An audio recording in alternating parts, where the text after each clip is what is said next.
जय हिंद दोस्तों। जिसका जन्म एक गरीब परिवार में हुआ था, उसने हर वो काम किया जो एक तरह का क्राइम था। उसने मालगाड़ियों से कोयला चुरा कर बेचा, मर्डर किए, 5 बार एमएलए बना और 1 बार एमपी, जिसके ऊपर 100 से भी ज्यादा केसेस फाइल किए जा चुके थे। हम उसकी बात कर रहे हैं जिसका नाम है अतीक अहमद, जिसकी कुछ दिन पहले गोली मारकर हत्या कर दी गई थी। आखिर उसकी प्रगति और उसका पतन बिल्कुल फिल्मी अंदाज में कैसे हुआ, आइए दोस्तों आज की वीडियो में समझते हैं। बाहुबली बहुत अच्छे लोगों को कहा जाता है और बाहुबली आपको शायद न मालूम हो, ईश्वर को भी कहा जाता है। जब हम छोटे छोटे हुआ करते थे तो प्रत्येक बसों पे अगर अतीक अहमद नहीं लिखा होता था तो बसें चलती नहीं थी, इतना खौफ था। अतीक और अशरफ की हत्या करने वाले शूटर्स को लेकर बड़ा पर्दाफाश हुआ है। बताया गया है कि हमलावरों का जितेंद्र गोगी गैंग से कनेक्शन। 2-3 एपिसोड के बाद आदमी देखेगा कि इसमें क्या हो रहा है। बाप का, दादा का, भाई का, सबका बदला लेकर अशरफ फैजल।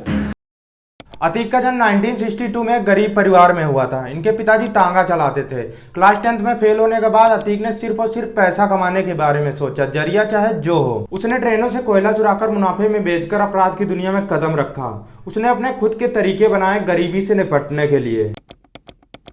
अतीक की प्रगति और उसका पतन बिल्कुल बॉलीवुड की फिल्मों की तरह है। मालगाड़ियों से कोयला एक जगह से दूसरी जगह इंपोर्ट एक्सपोर्ट होता था। अतीक उसकी जासूसी करता है, फिर कोयला चुराकर उसे मुनाफे में बेचकर पैसा कमाना शुरू किया। उसके बाद उसने रेलवे स्क्रैप के टेंडर को अपनाने के लिए ठेकेदारों को धमकाने लगा, क्योंकि रेलवे स्क्रैप के टेंडर वो अपने नाम करना चाहता था। 1969 में अतीक के ऊपर पहला मुकदमा दर्ज किया गया। यह मुकदमा था मर्डर का, जो कि उसने सिर्फ 17 साल की उम्र में किया था। कुछ समय बाद अतीक का पाला चांद बाबा से पड़ता है, जिनका उसमें पूरे शहर में खौफ था। 1989 के विधानसभा चुनाव में माफिया अतीक अहमद और चांद बाबा सीधे एक दूसरे को चुनौती दे रहे थे। चुनावी दौर में मतगणना के 2 दिन पहले अतीक अहमद और चांद बाबा एक दूसरे से आमने सामने मिलते हैं। पहले तो दोनों लोगों में बहस होती है, फिर ताबड़तोड़ गोलियां और बम चलने लगे। इस घटना में चांद बाबा मारे गए और हत्या का आरोप अतीक अहमद पर लगा। 1989 में अतीक ने राजनीति में कदम रखा और इलाहाबाद से विधानसभा का चुनाव जीत लिया। ये वो समय था जब अतीक निर्दलीय कैंडिडेट के रूप में चुनाव लड़े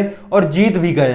अब अतीक ने क्राइम के साथ साथ राजनीति में भी अपना वर्चस्व जमा लिया था। वैसे क्राइम और पॉलिटिक्स इन दोनों टॉपिक को एक दूसरे से कोसों दूर होना चाहिए, लेकिन हमारे यहाँ उल्टा है। एक क्रिमिनल का एक पॉलिटिशियन में प्रोग्रेस होना, यह एक लॉजिकली प्रमोशन बन गया है। अगर किसी कैंडिडेट पर क्राइम का आरोप है, फिर भी वह चुनाव लड़ सकता है और उसके जीतने के चांसेस भी अधिक रहते हैं एक अनक्राइम कैंडिडेट की अपेक्षा, ये डेटा कहता है। एडीआर के एक शोध के अनुसार 2014 के लोकसभा चुनाव में आपराधिक मामलों वाले उम्मीदवारों के जीतने की संभावना 13% थी, जबकि एक साफ रिकॉर्ड वाले उम्मीदवार के जीतने की संभावना 5% थी। मतलब एक अनक्राइम वाले कैंडिडेट की अपेक्षा क्राइम वाले कैंडिडेट के जीतने के चांसेस 8% अधिक हैं। यही यहाँ पर अतीक के साथ भी हो रहा था। उसने 5 बार विधानसभा चुनाव जीते और 1 बार लोकसभा चुनाव। 2002 में एमएलए का चुनाव जीतने के बाद अतीक को एमपी बनना था। 2004 में उसने लोकसभा चुनाव समाजवादी पार्टी से लड़ा और जीत भी लिया। अब अतीक ने विधायकी छोड़ दी और अपनी सीट पर अपने छोटे भाई अशरफ को उपचुनाव में खड़ा किया, लेकिन बसपा के उम्मीदवार राजू पाल ने अशरफ को उपचुनाव में हरा दिया। उपचुनाव जो है मुख्य चुनाव के बाद होते हैं। अगर किसी कैंडिडेट की मौत हो जाती है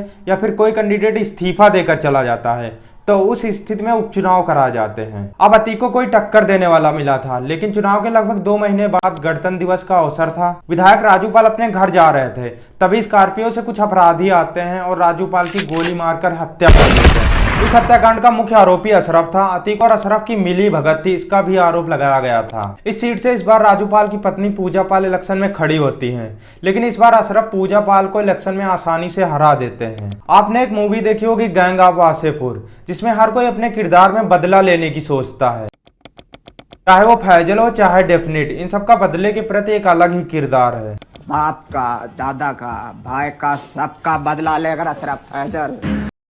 बदले की फीलिंग्स ही बहुत अच्छी होती है। अगर आप इतिहास की कहानियां पढ़ोगे तो इन कहानियों में बदला लेना बहुत जरूरी है, चाहे वो रामायण हो या फिर महाभारत या फिर बॉलीवुड की ही कोई फिल्म क्यों ना हो। उसके बाद पुलिस अतीक और अशरफ पर दबाव बनाती है, तब जाकर अतीक और अशरफ ने 2008 में आत्मसमर्पण कर दिया और जेल चले गए।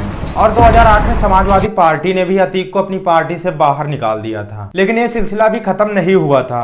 अतीक जेल से ही चुनावी दौर को कोऑपरेट करता था। 2014 में समाजवादी पार्टी ने अतीक को अपनी पार्टी में शामिल कर लिया और श्रावस्ती से अतीक को लोकसभा इलेक्शन का टिकट दिया, जिस चुनाव में अतीक लगभग 1 लाख वोटों से हार गया था। अब ऐसा लग रहा था जैसे अतीक का राजनीतिक दौर अब खत्म हो रहा हो। 24 फरवरी 2023 को अतीक के बेटे असद अपने 2 साथियों के साथ उमेश पाल और उनके सुरक्षा में लगे 2 सुरक्षा कर्मियों को गोली मार देते हैं। उमेश पाल जो राजू पाल हत्याकांड के गवाह थे, 13 अप्रैल 2023 को उमेश पाल हत्याकांड के आरोपी अतीक के बेटे असद यूपी एसटीएफ द्वारा की जा रही कार्रवाई के दौरान एक मुठभेड़ में मारे जाते हैं। अभी यह मौत का सिलसिला खत्म नहीं हुआ था कि अतीक के बेटे असद की मौत के ठीक 2 दिन बाद 15 अप्रैल 2023 को अतीक और उनके छोटे भाई अशरफ की गोली मारकर हत्या कर दी जाती है। जब वो चिकित्सा जांच के लिए जा रहे थे, मारने वाले 3 अपराधी थे जो मीडिया कर्मी का रूप धारण करके आए थे। अतीक और अशरफ को मारने के बाद तीनों अपराधियों ने खुद को पुलिस के सामने सरेंडर कर दिया। आरोपियों के नाम है अरुण, सनी और लवलेश। अतीक और अशरफ की हत्या सही है या फिर गलत, कमेंट सेक्शन में बताइएगा। उम्मीद करता हूँ वीडियो इन्फॉर्मेटिव लगा होगा।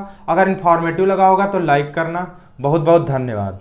अगर आप चाहो तो हम आपको डिटेल देते हैं, मैं तो बना के बड़ा एपिसोड, बड़ी अच्छी स्टोरी चलेगी कि साहब इतनी FIR क्या कोशिश हो सकती है देश में या दुनिया में? कहीं इतनी FIR कोशिश हुई है? किसी आदमी पे 180 मुकदमे लगे हैं, ये आप चलाओ।